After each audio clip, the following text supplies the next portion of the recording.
sekalian yang sangat dikasih Tuhan, kita akan memulai ibadah online pada saat pagi hari ini. Kita akan saat teduh sejenak.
Kita angkat satu pujian mulia-mulia bagi anak Tuhan.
Dan Yesus, kami juga menyerahkan ibadah online pada pagi hari ini ke tangan kuasa Tuhan. Urapi setiap kami yang ambil bagian pelayanan ya Bapak, baik WL, singer, juga pemain musik, LCD, kameramen. Satukan setiap hati kami supaya kami boleh kompak memuliakan Allah yang Maha Kuasa, Yesus Kristus Tuhan. Juga urapi hamba-Mu yang nanti akan menyampaikan kebenaran firman-Mu. Biar setiap kata-kata firman Tuhan yang disampaikan boleh menguatkan iman kami, sehingga kami boleh menjadi orang Kristen yang kuat dan tahan uji. Terima kasih ya Bapak, juga kami berdoa untuk setiap jemaat Tuhan yang sedang sakit ya Bapak. Tuhan jamah di dalam nama Yesus Kristus Tuhan. Yang memerlukan pemulihan Tuhan pulihkan, yang susah Tuhan hiburkan, yang kekurangan Tuhan cukupkan di dalam nama Tuhan Yesus Kristus. Terima kasih ya Bapak. Sekali lagi kami serahkan kebaktian online dari awal sampai akhirnya ke tangan kuasa Tuhan. Hanya di dalam nama Tuhan Yesus Kristus yang menjadi Tuhan dan Juru Selamat kami berdoa dan kami mengucap syukur. Orang percaya katakan amin. Puji Tuhan. Jemaat kami persilakan duduk kembali. Kita akan lanjutkan pujian kita pada pagi hari ini dengan satu pujian Lingkupiku.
Kasihilah Tuhan Allahmu dengan segenap hatimu dan dengan segenap jiwamu dan dengan segenap akal budimu.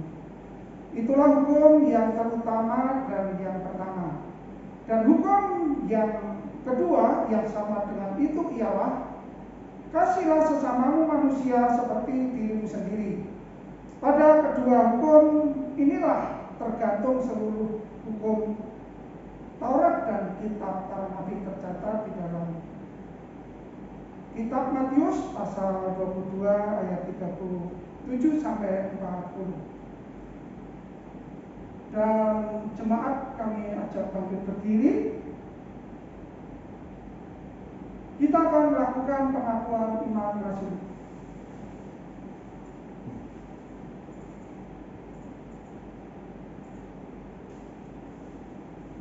Pengakuan iman rasul. Aku percaya kepada Allah, Bapa yang Maha Kuasa, Khalik langit dan bumi, dan kepada Yesus Kristus, anaknya yang tunggal Tuhan kita, yang mengandung daripada Roh Kudus, lahir dari anak darah Maria, yang menderita secara di bawah pemerintahan Pontius Pilatus, sampai mati dan dikuburkan, turun ke dalam kerajaan maut. Pada hari yang ketiga, bangkit pula dari antara orang mati, naik ke surga, duduk di sebelah kanan Allah, Bapa yang Maha Kuasa, dan dari sana Ia akan untuk mengampuni orang yang hidup dan yang mati. Aku percaya kepada Roh Kudus, gereja yang kudus dan tam, persekutuan orang kudus, pengampunan dosa, kebangkitan daging, dan hidup yang kekal. Amin. Puji Tuhan. Jemaat kami persilakan untuk kembali. Kita angkat satu pujian lagi, yaitu Ku kasih kau dengan kasih Tuhan. Kita akan nyanyikan di bagian refnya saja. Puji Tuhan.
Hendaklah masing-masing memberi menurut kerelaan hatinya, jangan dengan sedih atau karena paksaan.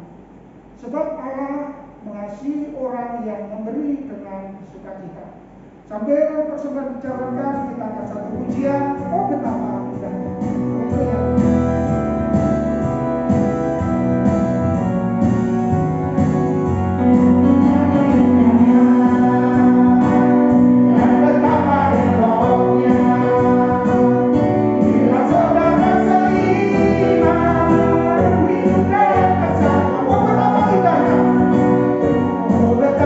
indahnya. Betapa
Tuhan. Kita akan mempersiapkan hati kita akan mendengar kebenaran firman Tuhan. Dan firman Tuhan pada pagi hari ini akan disampaikan oleh hambanya, dan kita akan sampai dengan satu pujian firman yang ajaib.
Shalom Bapak Ibu yang terkasih di dalam Tuhan Yesus Kristus.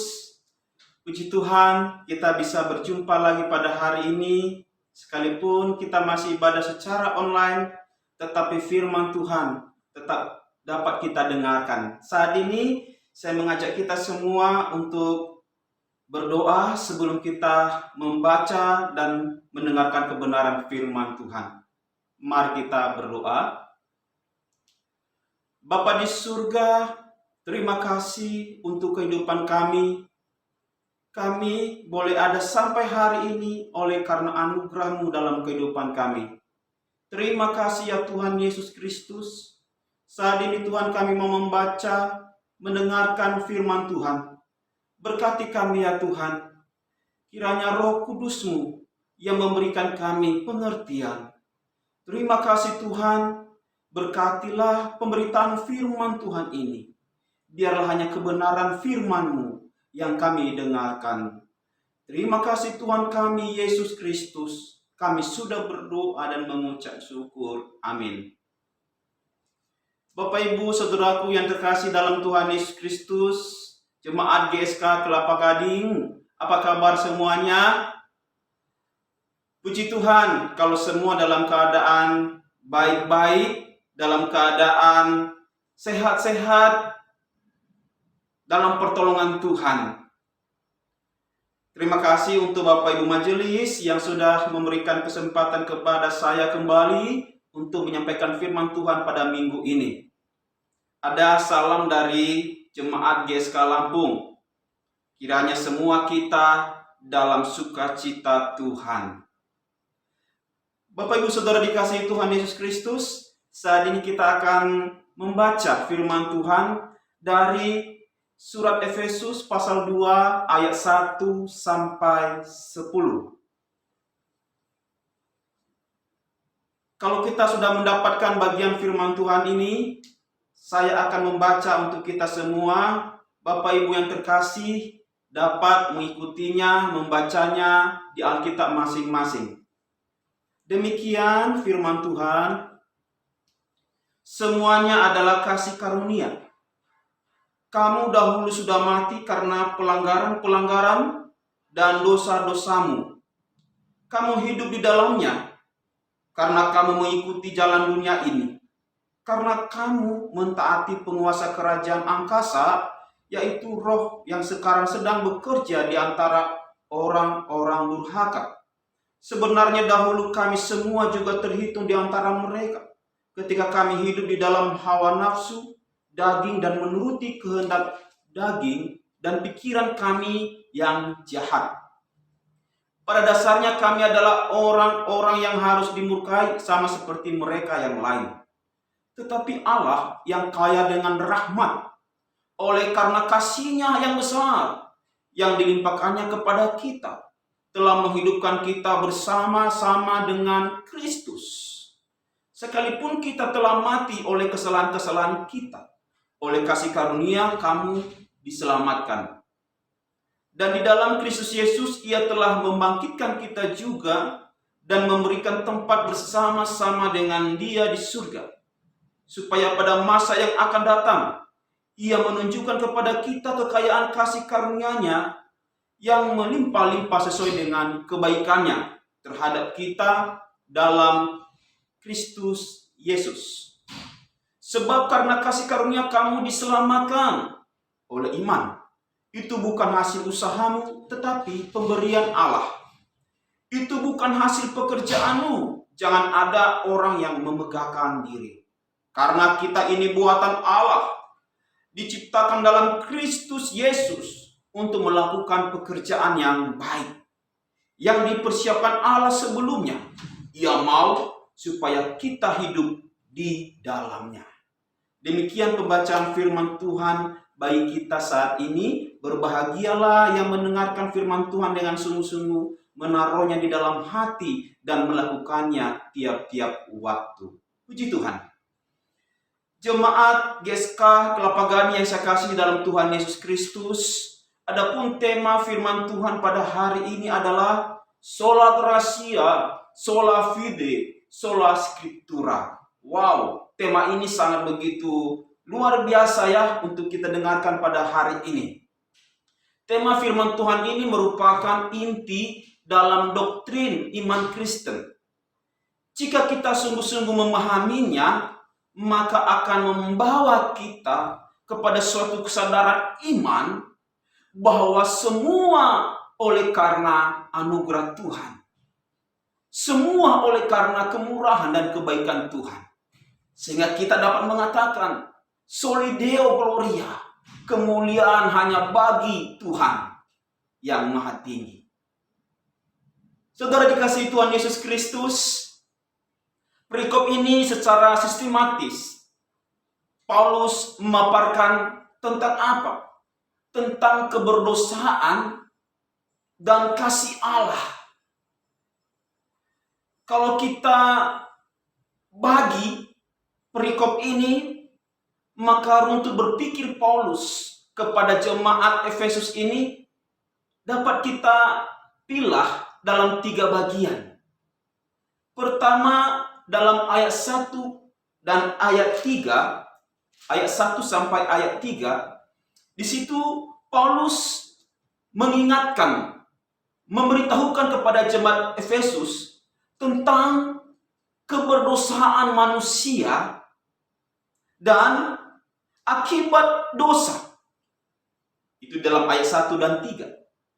Kemudian bagian 2, ayat 4 sampai 9, itu bicara tentang keselamatan dari Allah bagi umat yang telah berdosa di hadapannya.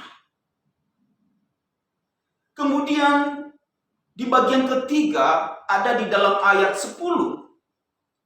Di situ bicara tentang posisi kehidupan orang Kristen, umat yang telah ditebus, diampuni, yang telah diselamatkan. Posisinya bagaimana di dunia ini selagi masih hidup.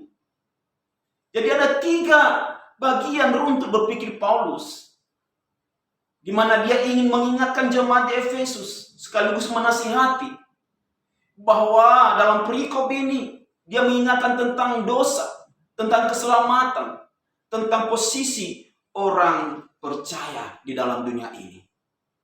Saudara yang terkasih dalam Tuhan Yesus Kristus, pada saat ini kita bersyukur bahwa kita adalah orang-orang yang telah diampuni oleh Tuhan.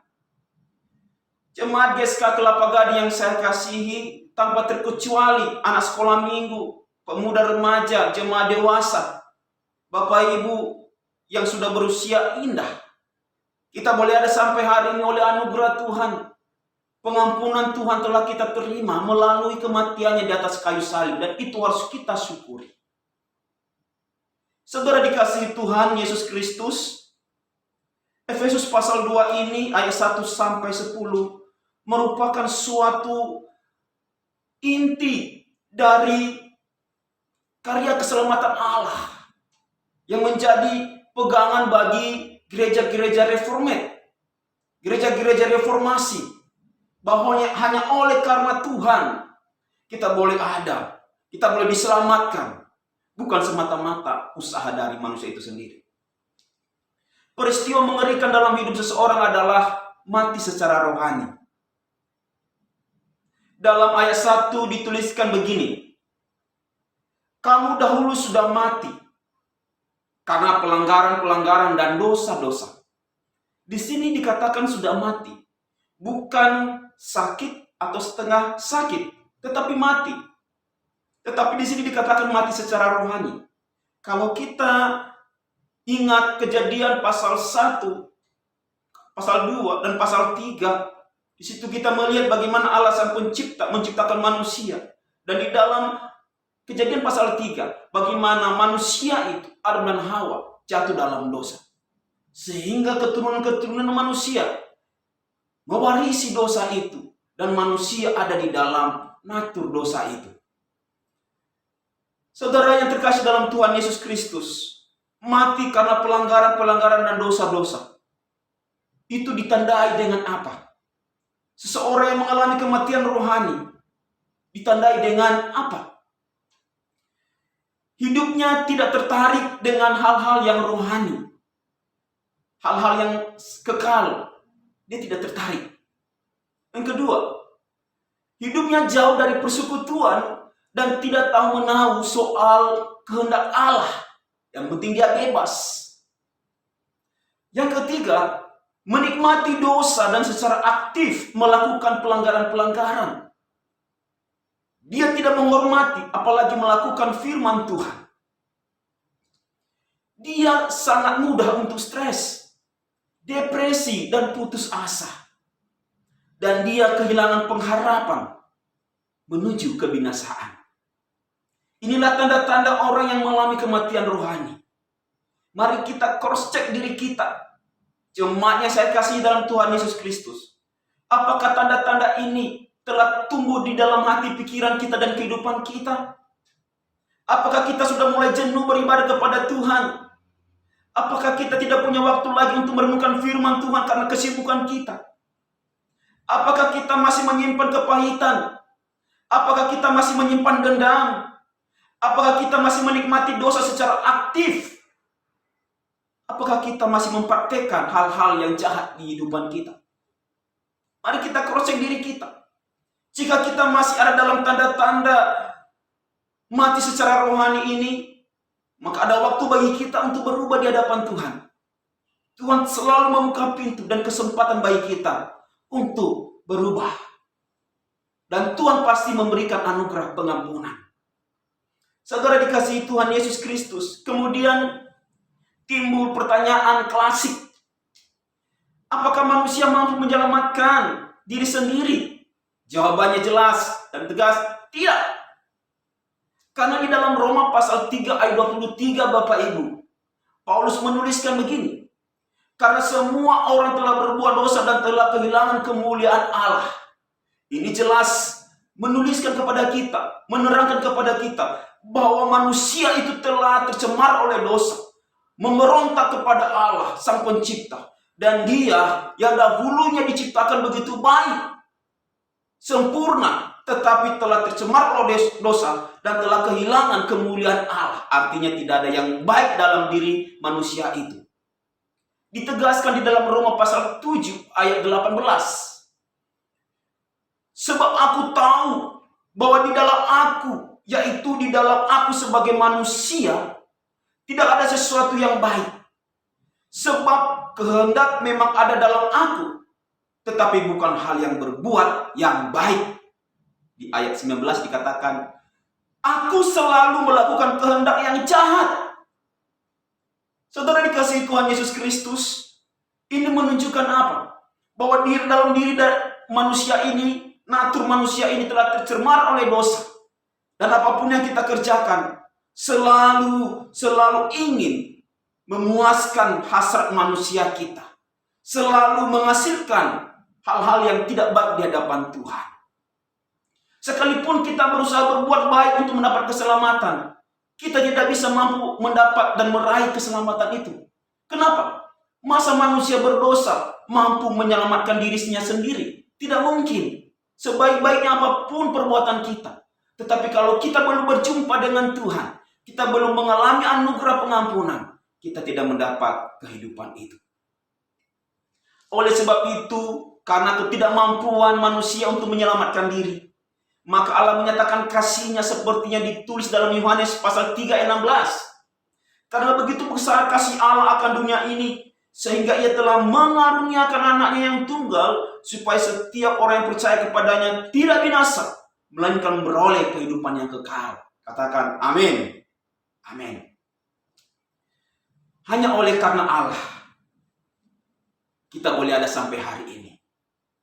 Allah berinkarnasi, mengambil rupa seorang manusia di dalam dan melalui Tuhan Yesus Kristus. Dia datang untuk menjumpai umat yang dikasihinya, yang telah jauh, yang telah berdosa kepada Dia. Dia menghampiri dan Dia menyatakan dirinya.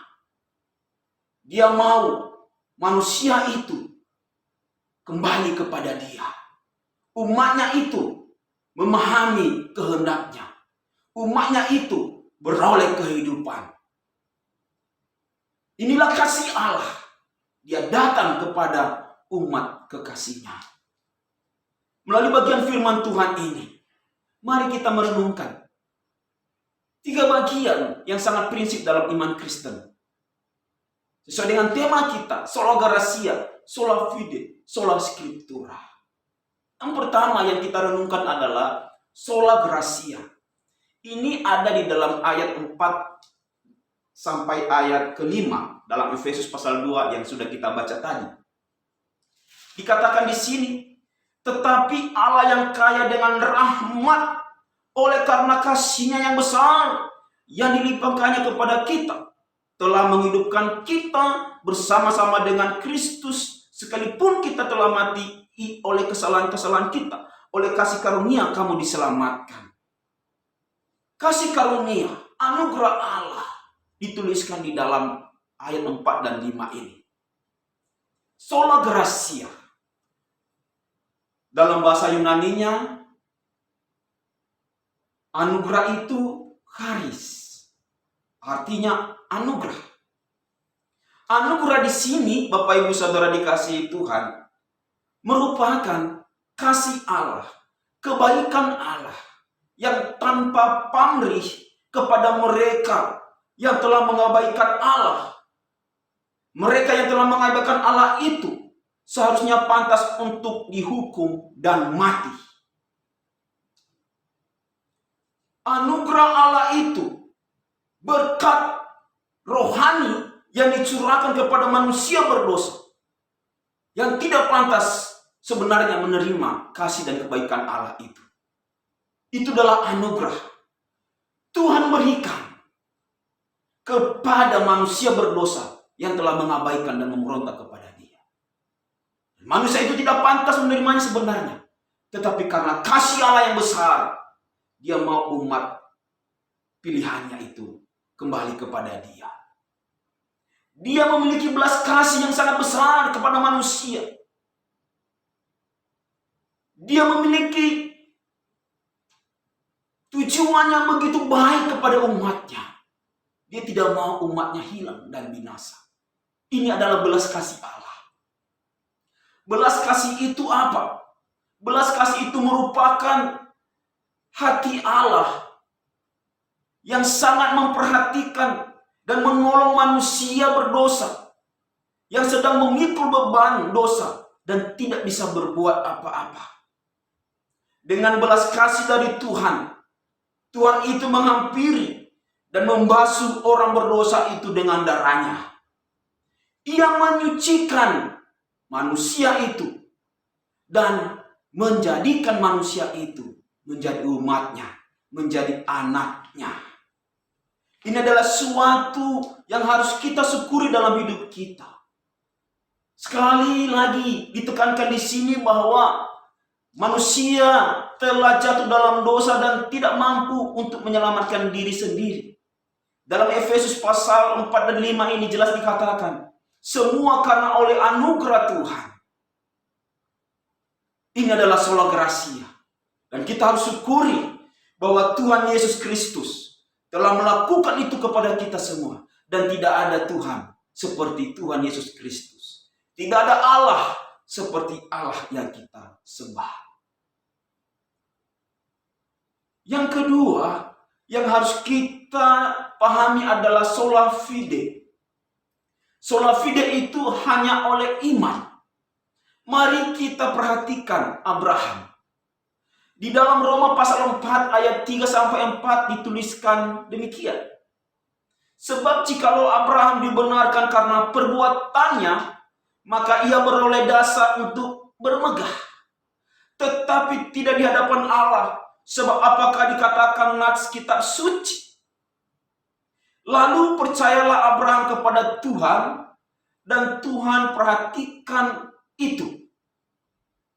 Dalam bagian yang kedua ini dijelaskan bahwa Abraham diselamatkan oleh Tuhan karena Tuhan memperhitungkan percayanya, imannya, ketaatannya itu. Tetapi sekali-sekali itu bukan karena usaha Abraham, tetapi karena kebaikan Tuhan yang dilimpahkan kepada Abraham. Dia memanggil Abraham dan dia memakai Abraham.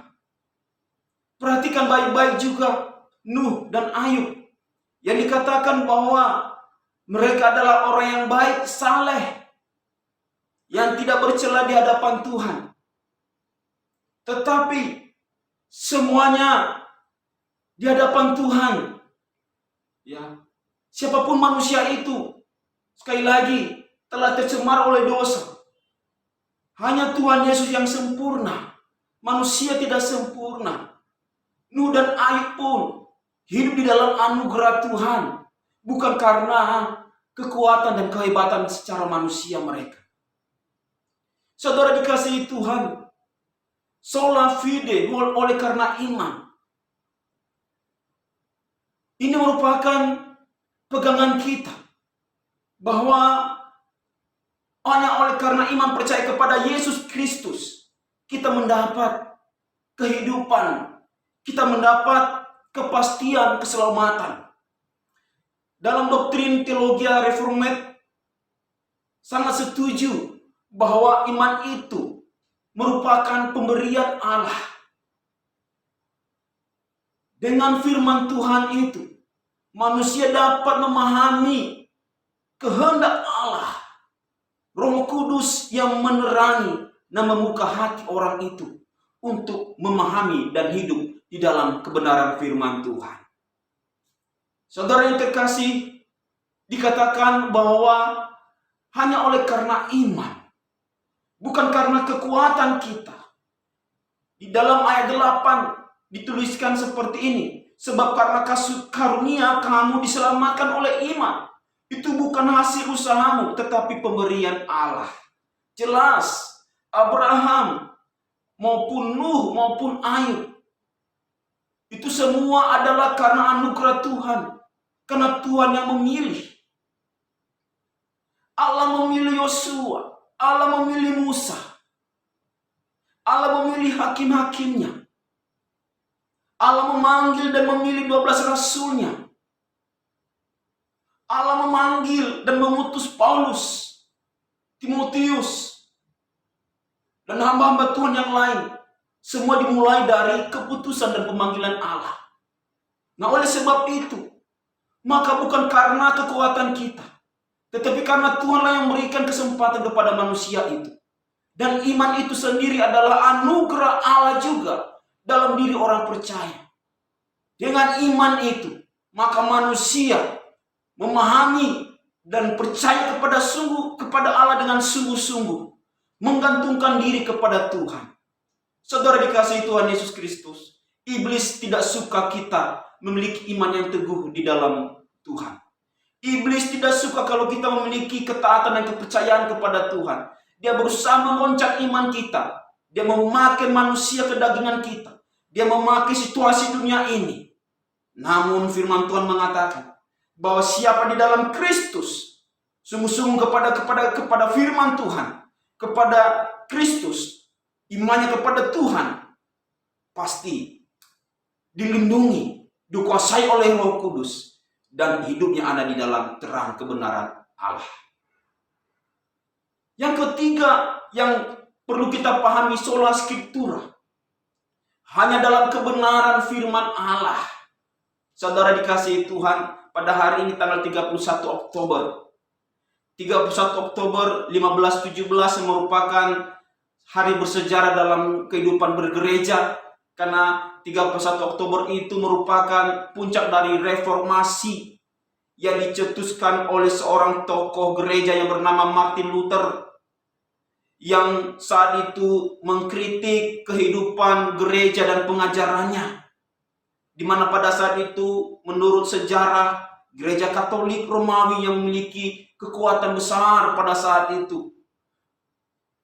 Namun seorang Martin Luther giat dan digerakkan oleh Tuhan untuk belajar Alkitab.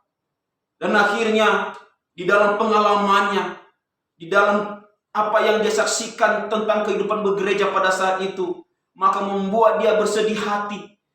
Dia mau supaya gereja kembali kepada kebenaran firman Allah, supaya gereja benar-benar menjadi gereja yang hidup sungguh-sungguh di dalam Tuhan. Maka dia mencetuskan reformasi. Dia menempelkan 95 dalil di depan pintu gereja Wittenberg. Dan 95 dalil itu merupakan poin-poin sangat penting yang terus berkembang pada akhirnya nanti, yang diikuti oleh Calvin, diikuti oleh tokoh yang lainnya juga seperti Ulrich Zwingli dan tokoh-tokoh reformator lainnya. Dari reformasi ini maka gereja dibaharui, gereja dibangun, gereja mulai bertumbuh. Karena sebelumnya terjadi pengkerdilan dalam tubuh gereja melalui pengajaran-pengajaran oleh rohaniawan, di mana dikatakan di situ bahwa manusia dapat membeli keselamatan melalui penjualan surat indulgensia. Manusia mampu menolong dirinya sendiri. Rohaniawan mampu memberikan pengampunan dan keselamatan kepada manusia berdosa. Itu semua tidak benar. Karena hanya karena Tuhanlah kita beroleh kehidupan sampai hari ini.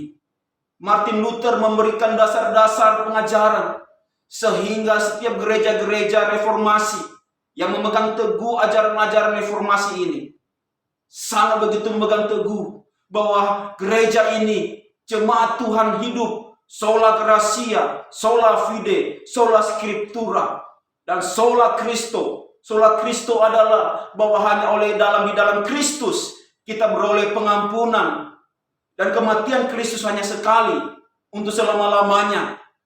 Pengampunan itu sudah terjadi.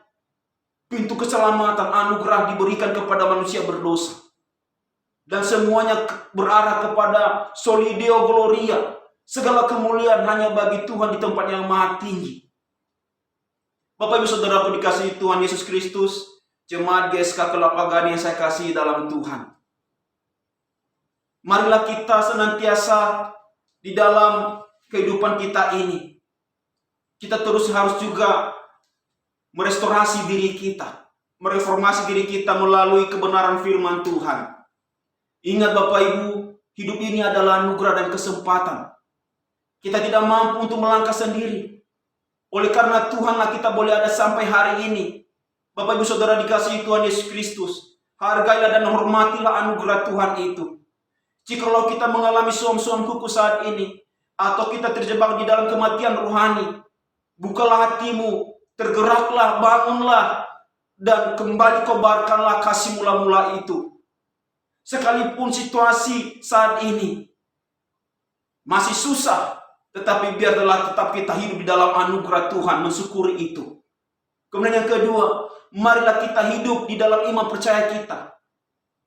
Meskipun gunung-gunung goyah, bukit-bukit beranjak, tetapi biarlah iman kita tetap teguh di dalam Tuhan. Iman itulah yang diperuntukkan Tuhan dalam hidup kita.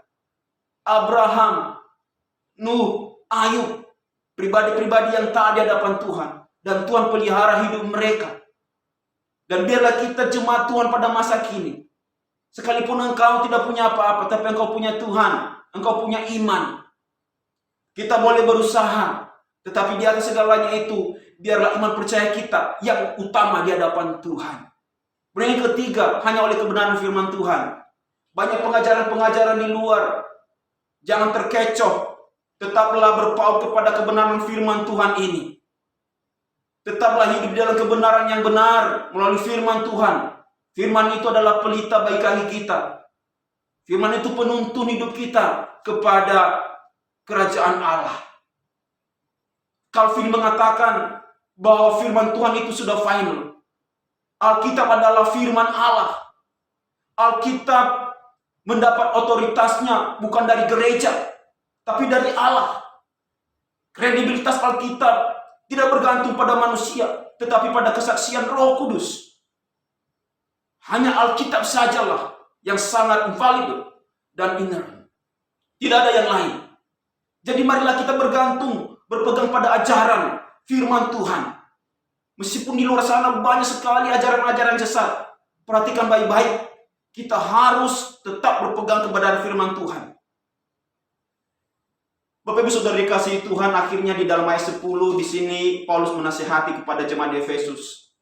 Karena kita ini buatan Allah, diciptakan dalam Kristus Yesus untuk melakukan pekerjaan baik yang dipersiapkan Allah sebelumnya. Ia mau supaya kita hidup di dalamnya. Ayat ini menekankan kepada kita bahwa kita ini adalah anugerah yang telah anugerah Tuhan, diciptakan, dibentuk, diampuni, dan diselamatkan oleh Tuhan. Marilah kita sebagai orang-orang yang telah menerima anugerah itu. Marilah kita sebagai orang-orang yang beriman itu. Marilah kita sebagai orang-orang yang berpegang kepada firman Tuhan itu. Marilah kita melakukan pekerjaan-pekerjaan yang baik. Pekerjaan-pekerjaan yang berkenan dalam kerajaan surga. Melakukan kehendak Allah. Bagaimana kita bersaksi, menjadi gereja yang bersaksi, menjadi gereja yang kuat dalam pengajaran, dan menjadi gereja yang berorientasi pada kerajaan Allah. Jemaat yang saya kasih dalam Tuhan Yesus Kristus, puji Tuhan, tanggal 31 Oktober ini, hari reformasi dalam tubuh gereja. Dan biarlah kita jemaat yang dikasihi Tuhan, hidup di dalam kehidupan reformasi itu. Dalam kebenaran firman Tuhan. Di dalam pengajaran-pengajaran yang benar. Hanya oleh karena anugerah. Hanya oleh karena iman. Hanya oleh karena kebenaran firman Allah. Hanya oleh karena Yesus. Segalanya kemuliaan bagi Tuhan. Biarlah kebenaran firman Tuhan ini memberkati kita semua. Marilah kita mengucap syukur oleh anugerah Tuhan sangat besar dalam kehidupan kita. Lakukanlah pekerjaan yang baik, karena itulah yang dikehendaki Tuhan. Mari kita berdoa. Tuhan Yesus, terima kasih untuk firman-Mu pada hari ini. Kami bersyukur oleh karena kebenaran firman Tuhan. Kami boleh mengenal Engkau Tuhan, dan kami boleh melakukan apa yang Tuhan kehendaki bagi kami. Kami tidak mampu Tuhan. Kami mohon Tuhan sertai dan mampukan kami untuk melakukan itu. Iman kami bertumbuh, dan biarlah kami senantiasa tetap memegang kebenaran firman Tuhan itu. Terima kasih Bapa di surga. Di dalam nama Tuhan kami Yesus Kristus kami sudah berdoa dan mengucap syukur. Amin. Shalom, Tuhan Yesus memberkati. Puji Tuhan, terima kasih atas firman yang sudah kita dengarkan bersama. Biarlah firman yang sudah kita dengarkan boleh menguatkan kita semua. Dan Tuhan Yesus memberkati hamba-Nya yang menyampaikan firman-Nya. Amin. Kita akan akhiri ibadah kita pada saat pagi hari ini Jemaat, kami ajak bangkit berdiri. Kita akan menyanyikan doksologi, lalu ditutup dengan doa persembahan, doa syafaat dan doa berkat, ditutup amin amin oleh hambanya.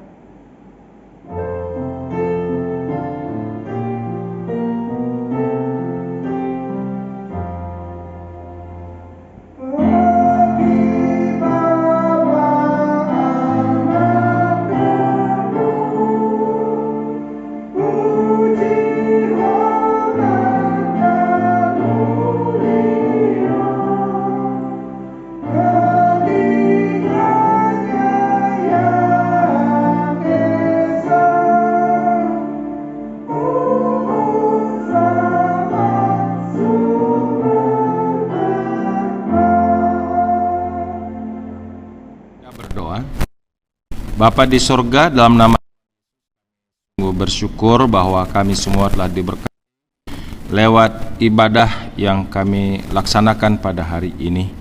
Biarlah kiranya firman Tuhan yang ditaburkan akan boleh membuat kami sebagai jemaat untuk lebih setia dan bertekun di dalam doa. Kami berdoa ya Tuhan untuk persiapan Natal yang sudah semakin mendekat. Biarlah kiranya jemaat-Mu di Kelapa Gading ini boleh mempersiapkan dengan sebaik-baiknya.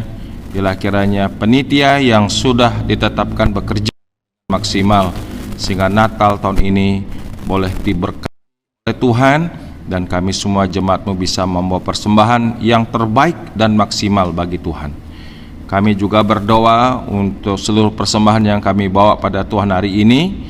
Kiranya Tuhan memberkati sehingga persembahan-persembahan kami itu merupakan wujud kasih kami, iman kami kepada Tuhan. Kami juga berdoa di dalam kesatuan kami sebagai Gereja Sedang Kristus, setiap gereja lokal dimanapun ada, mohon pimpinan penyertaan Tuhan. Engkaulah Gembala yang Maha Agung, yang Maha Baik itu akan terus mengembalakan, menggunakan kami semua, para jemaat, aktivis, dan juga diaken majelis, dan juga hamba-hamba Tuhan, gembala sidang, pendeta, guru Injil, agar semuanya bekerja bersama-sama sehingga jemaat-Mu dimanapun ada tetap akan terus maju untuk kemuliaan bagi nama Tuhan. Demikian juga kami mengiring dalam doa untuk bangsa dan negara kami Indonesia. Kami sungguh bersyukur bahwa Indonesia Tuhan tetap memberkati sehingga pada akhirnya virus corona boleh terus melandai, dan biarlah kiranya Indonesia tetap bisa maju baik dalam bidang masalah perekonomian, pendidikan, kesehatan, politik, dan juga dalam segala bidang yang lain. Berkati untuk Presiden kami Pak Jokowi untuk terus memimpin bangsa ini sebagai kepala negara dan juga kepala pemerintahan, sehingga seluruh program-program yang ada bisa tersosialisasi sampai ke daerah, karena pemimpin-pemimpin daerah akan terus bekerja bersama-sama. Terima kasih Tuhan, kami serahkan semua pergumulan kami sebagai bangsa Indonesia hanya ke dalam tangan-Mu. Inilah syafaat dan doa persembahan yang boleh kami bawa dalam nama Tuhan Yesus yang telah mengajar berdoa demikian. Bapa kami di sorga, dikuduskanlah nama-Mu, datanglah kerajaan-Mu, jadilah kehendak-Mu di bumi seperti di sorga.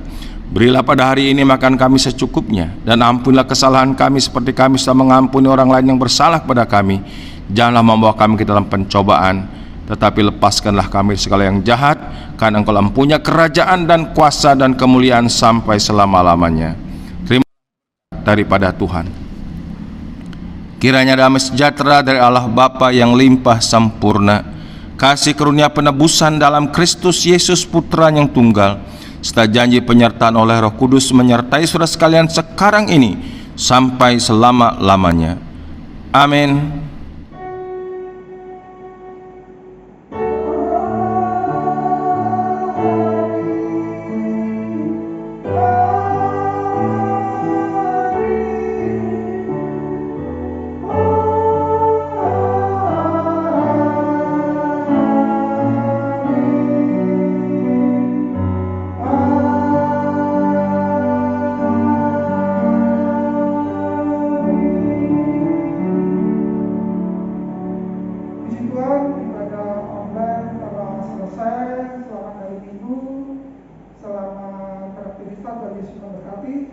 Silakan juga kembali, tetap semangat.